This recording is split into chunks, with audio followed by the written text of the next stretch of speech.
screen. Look at the daily record. Pull up the next slide for me.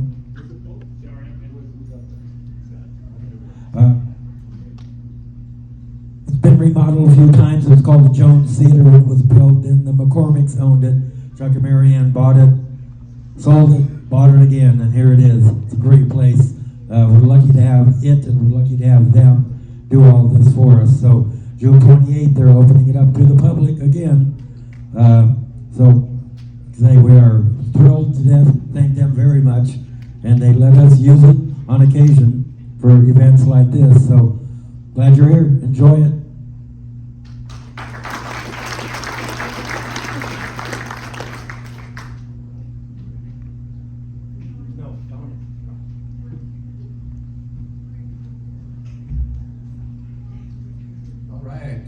Thank you, everyone, for coming out. I'm Rich Millard. I'm the Executive Director of the Royal Gorge Chamber Alliance Foundation. I'd like to start by just a few quick introductions. This festival every year takes an awful lot of work by an awful lot of people, but the Whitewater Committee, which is a combination of three organizations that I'll introduce in just a moment. If you're a member of the Whitewater Committee, just stand up, turn around. We have Chris Moffitt right here. Royal Gorge Rio, Don Schmittel, President of Fremont Community Foundation, Dan Kevin Brown, Fremont Community Foundation, Sherry Trahern, Royal Gorge Chamber Alliance. Where'd Carla go? She's missing already. Okay. Carla Brady out in the lobby, head of our volunteer committee, and a whole bunch of other people that you'll be hearing this evening. So we're going to try to keep this quick. Out of curiosity, how many of you here this evening did this last year? Who are here? All right, about half of you. Excellent. Well, thank you very much. And we actually are recording it this year. Thank you to Zach Klungseth at Galaxy Media. He's recording this evening, and it's going to be up on a YouTube video that we will send out a link to everyone on the program for Sign Up Genius, and you can access that to review, and you can also share it with any of your friends that weren't able to be here with us this evening. So let's go ahead and advance to the next slide.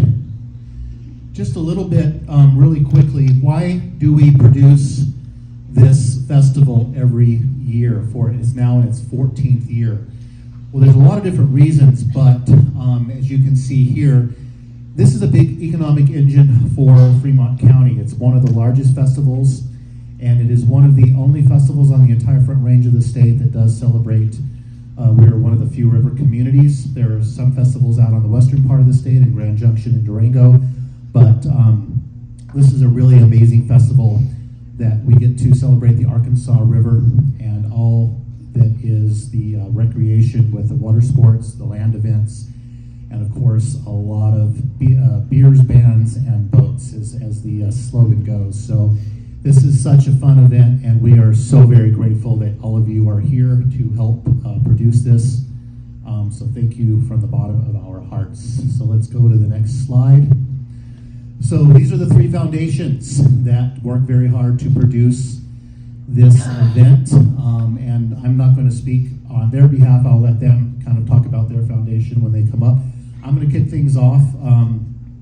Most of you know the Royal Gorge Chamber Alliance is the Chamber of Commerce for the region, and our foundation is our nonprofit arm. It's a 501c3, and it was formed to produce events like this and for charitable causes, mainly for scholarships, as we have our big scholarship fundraiser in the fall.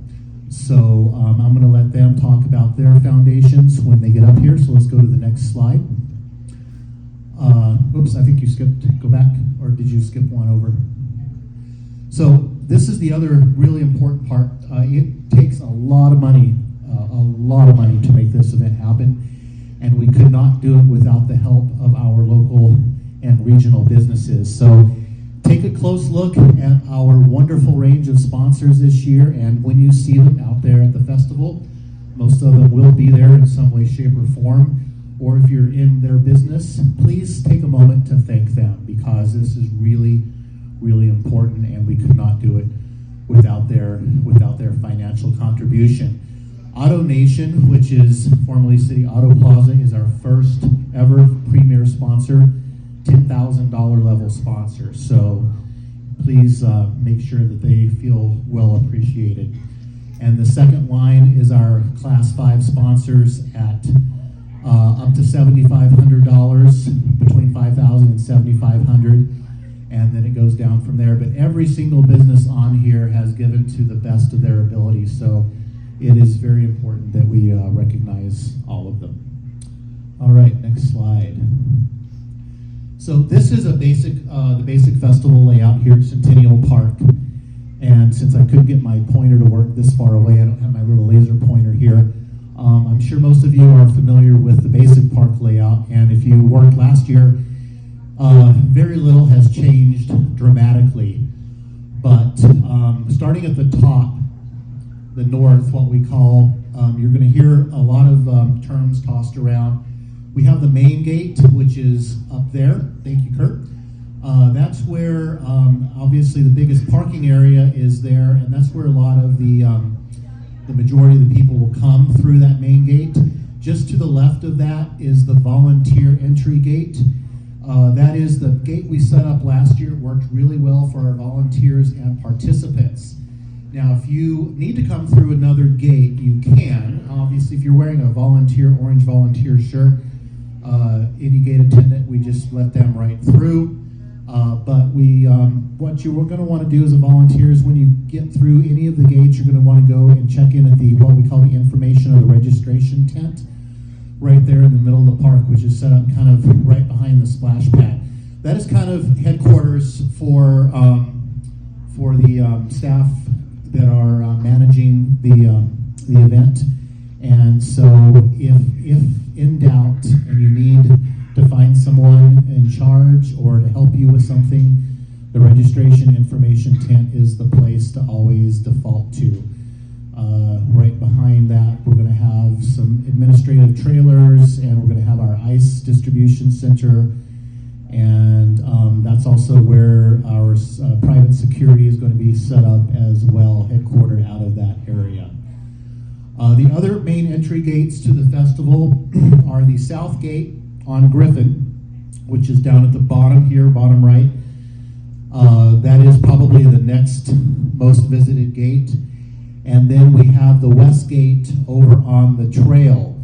We do this because we do encourage people, because of the parking scarcity, to ride their bikes or walk.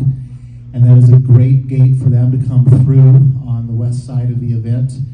And last year, we started our first ever, and we took over one of the tennis courts, or the basketball courts, I think that is, and turned it into a secure bike gear storage. So if people come through with bikes, we'll go through this in a moment, they're not permitted to ride their bikes on the festival grounds, but they are more than welcome to walk them over, and they can secure them inside that gear storage. This year, we have a very deserving organization that has volunteered to man it for us. It's the Piranha Swim Club. You'll also see them out there at another tent selling waters. So we definitely want to encourage people to visit them and support them and purchase water, because everything that they sell and any tips that they make from people that come and secure their gear will go right back to them and that very, very deserving organization. So then we have what I've labeled the main tent here in the middle. That is the 40 by 80 tent. That is kind of the hub where there'll be chairs and tables. People can go and sit down, get out of the heat. Obviously enjoy the entertainment on the main stage right there. We have the bull riding, and then we have something else new this year. We have our merchandise tent. We're really expanding into the Whitewater merchandise arena. And we're going to have some really great offerings there, from t-shirts to hats to stickers to our first Whitewater limited run posters for Whitewater Festival 2023. They'll all be sold out of the merchandise tent right there next to the main tent. And then, of course, we have our main two bars.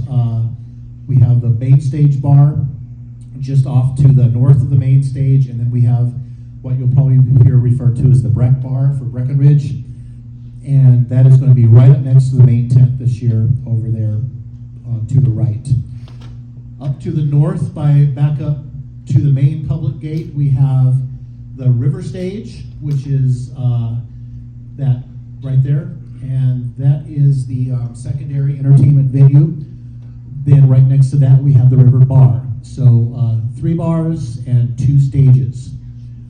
Then just to the right of the main tent, we have our main merchandise vendor area. So if vendors have registered and they're selling a specific product, the majority of them will be set up right there. The vendor tents that are kind of along the river, up just north of the information tent, are more oriented towards informational type vendors. Although we've had a record number of vendor participation this year, so you will see some mixed, probably merchandise vendors up in that area as well. Then over to the left, where the big permanent pavilion is, that's kind of the hub of the lot starts and registration for a lot of the land-based races. So FAR, who is running the Great Escape races, which are both mountain bike and foot races, will be more based over in that area. And we're going to have, not marked on here, we're going to have banks of portalets, porta-johns. The main bank will be over by the, in the baseball diamond area, right over by the main tent. And there'll be another set over by the kids zone. And that was the next thing I wanted to point out. The bounce house is still going to be in its normal location over there. There's going to be some vendors for food that are more like ice cream, candy oriented over there. And then the food court runs right down the middle, where most of the hearty food vendors will be located right down through there. The splash pad will not be open for Whitewater. We did offer to have it open for the city, but they elected, because of something built into their policy that it's open, that we have to let people in for free. We just don't have the ability to track that. So we're going to just keep it closed down like it has been in previous years. The parking areas there in the main parking lot are for staff parking only. We will have those, so that's permitted parking. So you're just gonna, if you're coming in, we would definitely recommend, I know some volunteers just get dropped off. Parking is kind of an issue, so otherwise just wherever you can find a space. And we do have some feature display areas. The Auto Nation, they're bringing in a bunch of their vehicles for display, will be up by the duck pond. And then also the U.S. Army, which the local recruiting station is one of our big $7,500 Class 5 sponsors. They are bringing in, this is really cool, they're bringing in what they call the JTUV, which is basically their Hummer replacement. It's a brand new vehicle, and they're going to be featuring that. They're bringing in a big trailer. They're going to have some activities. So that's going to be a lot of fun, and we are so thrilled to have them as one of our top sponsors this year. Let's see, did I miss anything for our overview? Carla? Okay. Any questions about the basic layout of the park? Yes? Is there only one service gate? Yes, I did mention the service gate, and there is just the one down here. So this is going to be heavily manned, and we will be very particular about who gets to come with their vehicles through that. Mainly, a lot of vendors first thing on Friday as they come through and get their tent set up. The food, both merchandise and the food court. The bands bringing their equipment in and out. And we'll go over this if you're manning one of these gates. But if you are signed up for the service gate, we'll want to get with you and give you probably a little extra special training on how that's going to work, much more so than the other gates. So find one of us before you leave this evening if you're here and you're manning one of the service gates. We can go over that a little bit more. All right, well, I think that's the big basic overview. Let's go to the next slide. So most of you, unless you're working at the bars, most of you here will have a primary function of working at one of the three gates or the information tent. And at those gates, we will be laminating all of these information sheets, including a map, and then all of this. So you're going to have everything there at your fingertips to review, so you don't need to commit any of this to memory. But most of the people coming through on Friday anyway will be buying a $5 day pass, or you can sell them a $10, what we call the fast pass or express pass, which is basically the 2-day pass. If they're buying a day pass, if they're just coming in for the day, they don't need a wristband or anything. So they just pay the money, they go through the gate. If they leave and want to come back, they do need a reentry stamp. So the way we kind of have the gates set up is we have 1 or 2 people working the cash and getting the money and letting the people through, and we have at least 1 person, depending on the staffing, or 2 people kind of manning we're going to set up a separate lane for express pass or returning people, so they don't have to wait in the line waiting to purchase the passes. But it's $5 for adults, and that is anybody that is over 12. And this year, this is new because we had some issues with parents like to drop off their kids and think we're the babysitters. Under 15 is not allowed through the gate without an adult accompanying them. So we chose that because if you're 15, or if you're over 15, you're probably going to have a driver's license or a permit at least. So that will they'll need to have that to get in without an adult. IDs will be checked at the bar, so you don't have to worry about any of that. The Fremont Community Foundation, who's handling the bars, will have that all set up for people to get ID'd, and they'll talk about that in their presentation. So this year, and I'll show you on the next slide, the blue bands, which is a silicone band, that'll be given to participants, vendors, bands, other specialty people that need to get in and out at any time. So if they're wearing a blue Whitewater band, then you just let them in on either day. The express passes are a yellow band, and once they buy that and they put them on, that is their only entry for the next 2 days. So if they want to return on Sunday, they'll have to just wear that overnight and then return on Sunday with it. And like I just said, if they're just coming in for the day, you just take their money and let them through, and then they get stamped. If they have a blue band or if they have an express pass, they do not need to have their hand stamped for re-entry. Let's see, I think that's all. Of course, anybody wearing an orange shirt, volunteer shirt, can come right through any of the gates. Ashley Sack, who is she here right? Is she here this evening? No, okay. So she's running the Great Escape races. She did say there will be a few of their volunteers. They're going to try to get them the blue bands early, but you may have a random person saying they're with a volunteer for the Great Escape. She is going to provide a list of volunteers for that for each of the gates, and you can just check their name off of that if they're trying to get through for one of the Great Escape volunteers. As I mentioned earlier, no riding is permitted inside the park perimeter. They're welcome to bring their bikes, but they need to take it immediately over to the bike storage pen, or if they don't care if their bikes get taken away, they can just walk them around the park with them, but no one is to be riding a bike in the park. No pets, no coolers, food, or firearms. If you have any issues with any of that, then every gate is going to have a radio, and we'll talk about that. Chris will talk about radios here in a minute. You just call, we have private security, we're going to have the Durango, or the Canyon City PD there. There'll be a lot of people that are ready to come and assist you if you have any issues with people trying to get through with things that they're not supposed to have. We'll answer questions here at the end. So yeah, if in doubt, and if people come through with questions and you don't know the answer, you can just send them straight to the information registration tent. And I think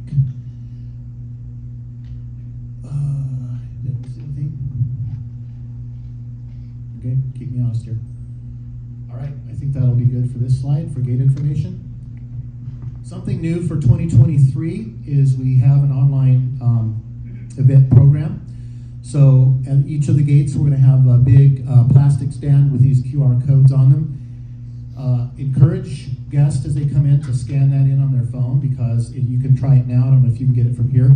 It's a really great, it's basically the entire event overview, from schedules to basic information, the park map, basically anything you would want to know about Whitewater is going to be contained on this. I think it's a 17-page scrolling document.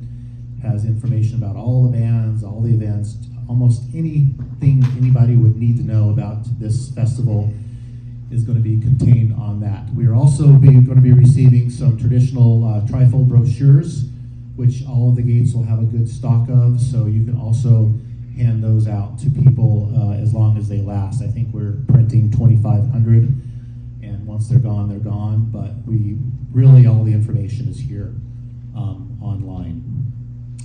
Also, it's great if the more people get to scan this, it actually allows us to track a lot of data. Tells us where their phone's registered, where their phone's from. We can see how many people are coming from out of the area, how many people in general. So really good data will be provided. The more people we can get to scan in through here. All right, next slide.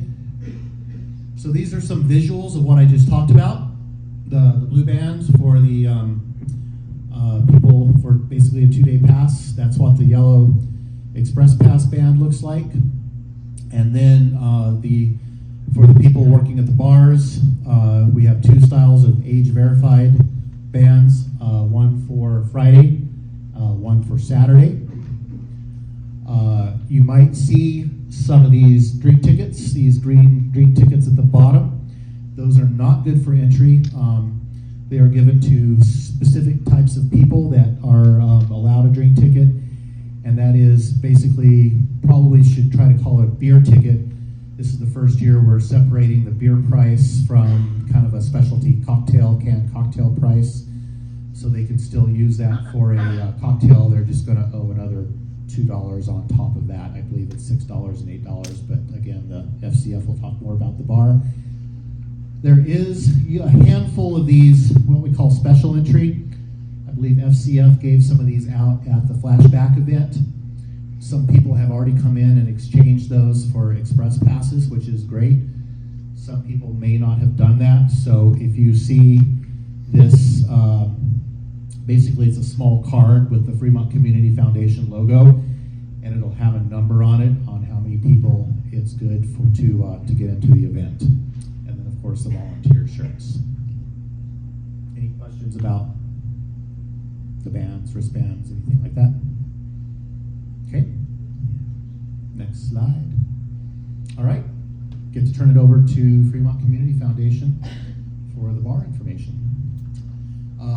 And let's just hold questions for everything till the very end. Is that you, Heather?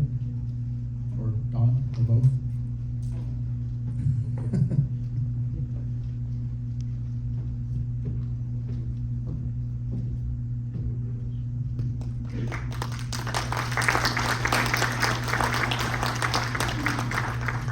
So I'm Dawn. I'm with the Fremont Community Foundation, and I want our board to all stand up because they're helping us throughout the year, but they don't always go to all the meetings. They're on the sidelines doing all the hard work for us. If you guys want to give them a hand. If you don't know the Fremont Community Foundation, we put on a lot of really, really great parties. That's what we're really good at. And all of our money goes back into Fremont County nonprofits. So we do the street dance.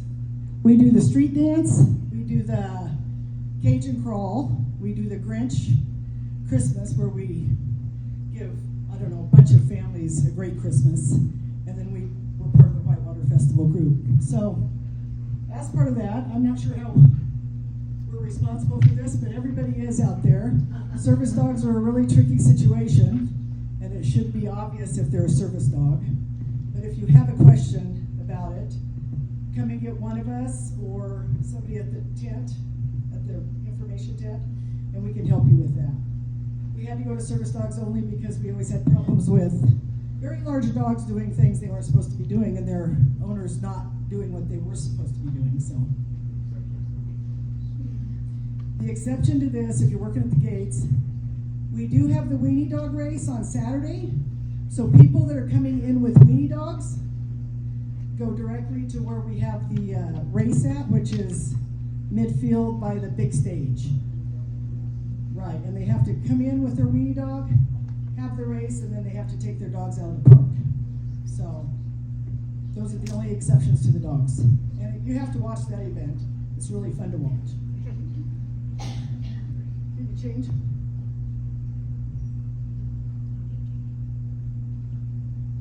So the Fremont Community Foundation is responsible for the liquor license for this event.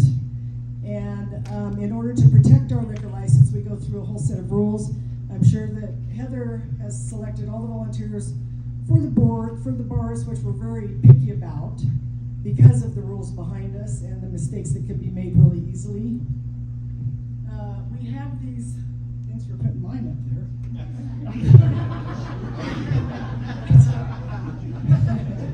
We have these scanners. I use them at my bar, and then we're going to borrow one from the Elks. So we have 3 scanners, one at every bar. The scanners don't always work if the ID is scuffed up or messed up or the lamination is coming off of it. So if you still have to match the ID to the person, regardless of what this says. It could say that I'm 80 years old, and the picture might not be mine. What did that birthday say? None of your business. So you can scan the ID. If it doesn't scan and if it gives you an error message, you still have to check your ID. You have to check it, match it to the face, match it to the person, remove their glasses, remove their face, whatever they have, hats, whatever they have on their face, remove their hats to make sure it is their ID. I mean, obviously, we're going to use some common sense here. If it's obvious that you're 80 years old and you want a beer and don't have an ID, I'm going to give you a beer. But however, the only thing that we can't do is if you have an expired ID, we absolutely can't give you a beer. I think it's ridiculous, but that is the Colorado law. According to that, It's not anymore. So you have to match the face to the photo in the ID. And again, if you have any questions at all, you can look up Heather. And I know Heather has bar managers at every bar. You can look me up. You can find her. Every bar has a radio if you have a problem. You watch for, what do you want to talk about here? Okay, so just so we're clear, the rule in Colorado is if they look like they're under the age of 40, you ID them. So that might put you in hot water with somebody who doesn't want to say that they don't look under 40, but it doesn't matter. If you think that they do, then ID them without exception. So 3 things that we want to keep safe is our liquor license, because we can't raise this money without it. We need to keep our patrons safe, and we need to keep ourselves safe. So that means that we need to look out for things. Oh, yes, can we have next slide, please? Hey Heather, real fast, what about the virtual IDs on the phone? We'll take them. Okay, we do take those. Now the Okay. rule with, and thank you for that, the Yeah. rule with virtual IDs is it has to be the app. It cannot be a picture of their ID on their phone. When you look at it, there's a Columbine on there that will move as you, and we've seen them in the bars. So we were all kind of sketchy on using them at first, but it's pretty, they haven't found a way to fake it yet. So we do accept but it has to be the My Colorado ID app. It cannot be a picture. Yes, and all state issued government IDs do have writing on the back. You won't see one with a blank back on it. So always make sure that you check the front and the back, the expiration date. You need to check and make sure that, like Dawn said, the face on the ID matches the face in front of you. So also we do live close to military families. So on Fort Carson IDs, the military issued IDs, they're kind of tricky. On those, you have to flip them over, and you're going to see a black and white picture of the individual with their date really teeny tiny in black, and it blends in with that picture, so it's right underneath. It doesn't look valid, but they are. So when in doubt, ask your bar managers. And to go back to bar managers, Holly that just asked the question about the digital IDs, she's one of them. They are the first person who can answer any question if you don't see a blue shirt around. So when in doubt, ask your bar manager. If you're at a bar, you will have a bar manager. So you'll meet them as soon as you get there, and they're my experts, and we're very thankful for them. Next slide, please. Other things to watch out for, we need to look for signs of, oh, we're at wristbands. So, yes, we did already go over those. But please remember, if it's not one of the age verified or over 21 bands, then they don't get a beer. So no age related wristband, no beer. The weekend passes don't count. Our blue bands don't count. If they don't have an age verified wristband, do not serve them until you receive proper identification. People coming from other bars. Dino will get you at the end. People coming from other bars might have a different band. Those don't work for us. It has to be and those will be posted, at each bar the day of. So you guys can look in the folder and it'll be right there. Let's see. Look also, underagers will try to sneak their friends' wristbands. So pay attention to the integrity of the wristband. If it looks stretched out, maybe ask for their ID again and then get them rebanded, because they will, and they do. Also, again, we need to look for underagers because they will try it. They try it in the bars downtown. Do you have anything else on this? Next, please.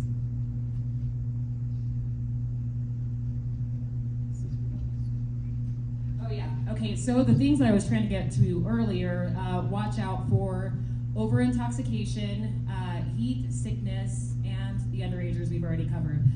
Whenever it comes to over intoxication, look for slurred speech, inability to control motor function, inability to walk straight. Now, it doesn't mean don't serve any person that looks like they might be a little tipsy, because if we're doing our jobs right, there's going to be some drinkers there. So, rooting for that, but nobody likes a sloppy drunk. And also, if anybody gets rude with you guys, refer to your bar manager right away. It is a privilege to drink at these events. It is not a right. People don't like getting ID. We have to ID because, again, the safety of the liquor license. So when in doubt, keep ourselves safe, keep our safe patrons safe, and keep our liquor license safe. So. And that being said, we do have a private security company that was at Flashback on Main with us. They will be with us again for the Whitewater Festival. If you feel like you're in any danger whatsoever, or you're having any problems whatsoever, please feel free to grab these guys. They're very professional and they know how to handle the situation. Questions? Oh, you're Our here. security DC team. Security. Stand up. We're right here. DC Security. Let's see these guys hanging out. Any other questions? Dino, do you have a question? Yes. I did, but you know what, Heather, I'll talk to you about it. I have just 3 more points to bring up. Okay, so there will be 4 positions at each bar. You might catch yourself doing 1 or more of these positions. We'll have ID checkers, money takers, order takers / servers, so somebody who takes the order and then hands the beer out. And let's see, I said ID, serve, pour, and money. You might do 1 or all of these. You might end up doing something that you don't want to do. The bar managers will keep an eye on who's great at what and who has limitations, and they'll keep things rolling. The other request I have, talk up the tips.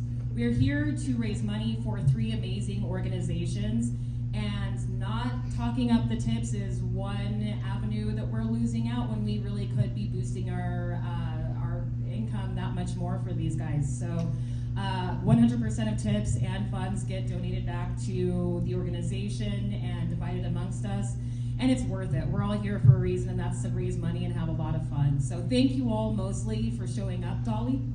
Are we doing money or? We are, yes, thank you. We are doing cash at the registers, so each bar will have a register. And beer, whether it's canned or draft, will be $6. Anything non-beer will be $8.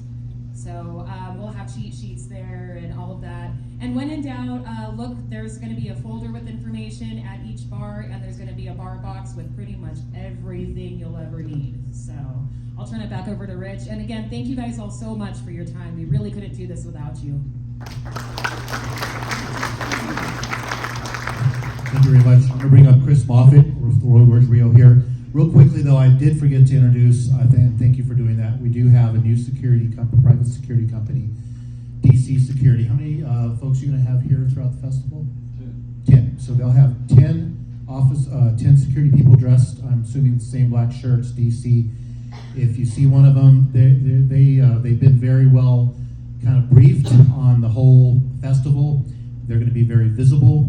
They'll be nearby most every gate, most all the time, and doing a regular circulation. We do take security very seriously, so another enhancement that's new for this year to keep everyone safe as possible is we have a local company, Optimum Overwatch. Patrick Slattery is a great guy. He has volunteered to basically set up a full-blown professional video monitoring system throughout the park.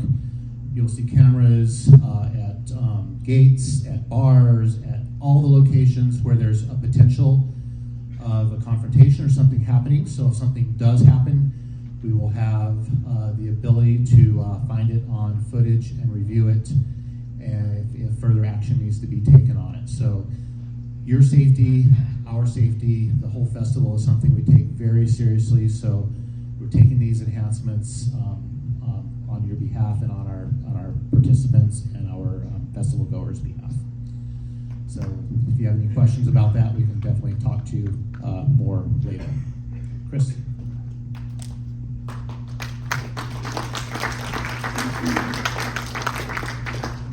Hi everybody, how's it going? Hi, Chris. Hey, I'm Chris Moffitt. I'm with Royal Gorge Rio. We're Fremont County's river-based 501c3.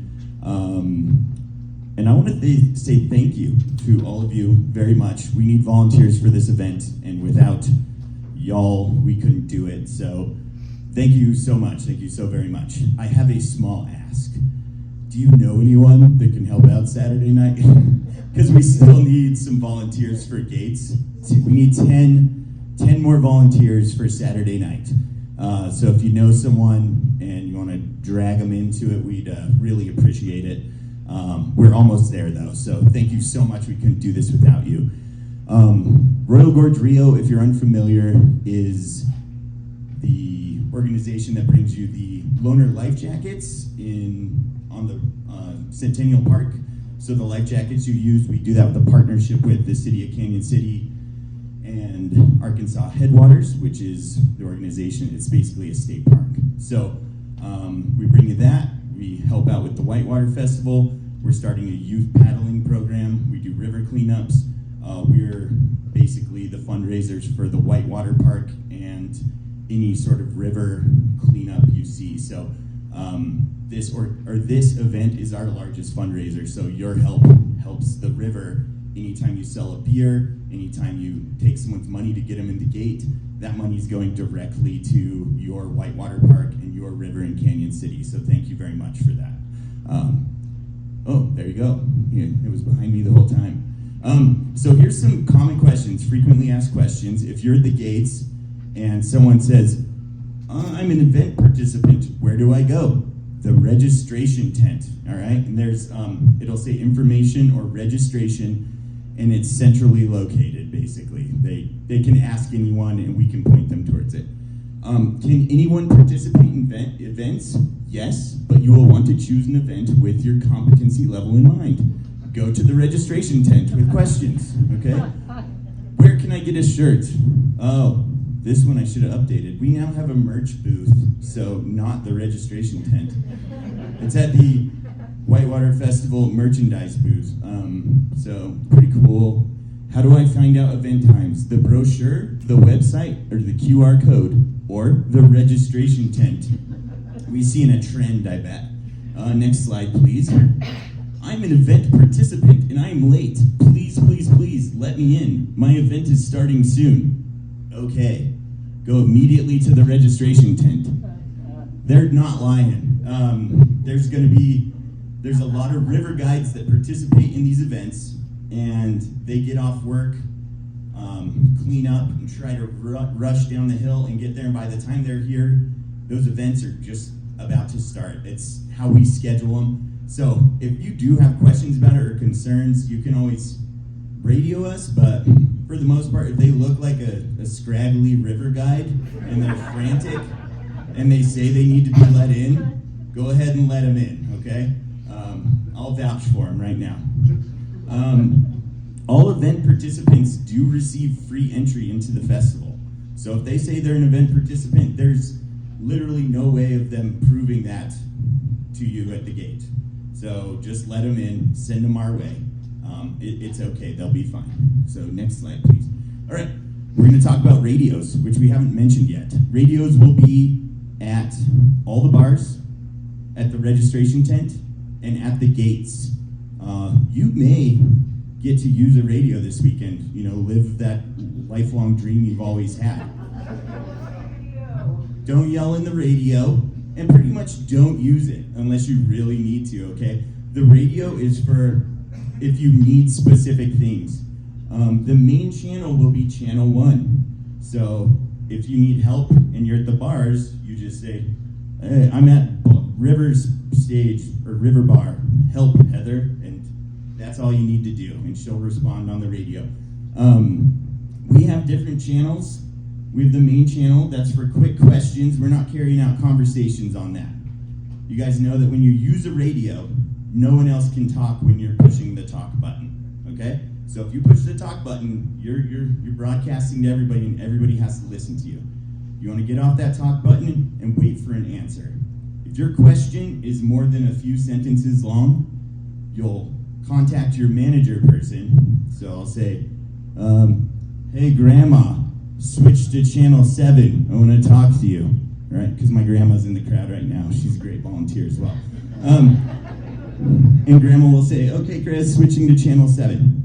And that's just an alternate channel so that y'all can carry on a full conversation without interrupting everybody else. Because, like I said, when you're on that channel, no one else can talk. So once you're done with your conversation, switch back to the main channel so people can contact you if they need to. When you're on the radio, you don't have a name. You're River Stage or River Bar or whatever, an information tent. So just remember that. If you need to contact someone, use their area they're at. Here's the assigned channels we'll use. There is a laminated thing so everybody knows which channels to use and which not to use. I work with the Whitewater event, so I will be working on channel 3 and channel 5. And if y'all see an issue, we haven't talked to security about this yet, but this is what we do. We give security one of our radios because they have different radios, and they'll be on channel 9. And if y'all see one of those issues where there's someone that looks like they fell down and need help, or there's a fight going on, you get on channel 9 and you say, hey, DC group, or hey guys, if you can't remember it, but hey, there's a fight at the main stage, and they'll respond. So switch back to channel 1 once you're done with that. That's really all you need to do. But really, your best bet is don't use the radio unless you really have to. It's for the larger group, but if you need it, use it. So next slide. Thank you. Seriously, thanks. We do appreciate it really so much, and thanks for coming out tonight. I know you volunteered on Saturday, but you're also here now. So if you need me to sign your community service paperwork proving that you are here for this hour as well, just let me know. I got you, okay? Thank you. All right, thank you, Chris. So any questions about anything that you heard tonight from any of the 3 organizations that have spoken? Great. Well, we look forward to an amazing event, a safe event. We'll be out there early on Friday, and if you have any questions, just contact us. Like I said, we will send this program out on a link. It'll be on YouTube. You can review it. You can share it with your friends and neighbors that weren't able to be here tonight. And if you have any, Carla, are there any other volunteer? Sunday morning, tear down, we do 9 more people. Okay, for Sunday morning tear down, after this event is over, we need 9 more volunteers. So again, if not you, if you know of somebody you think might be interested or able to help us, how Carla is the best way, because we don't, is that on Sign Up Genius? Sunday morning? Okay. Sunday morning tear down is now on Sign Up Genius. So you can just go there. Is it 9 o'clock, 8 o'clock? 8 to noon. 8 to noon on Sunday morning. There is an organization there. Is it the Expedition? Catalyst Church. They use the river stage for some services on Sunday morning, so they do have a lot of their congregation out there helping do a lot of the heavy lifting, but there's a lot to take down. So your help is very much appreciated. And are we good on setup on Friday morning? We're good for setup. Okay. If there's no other questions, then thank you so very much for coming out tonight, and we will see you all on Friday or Saturday. Thank you so much.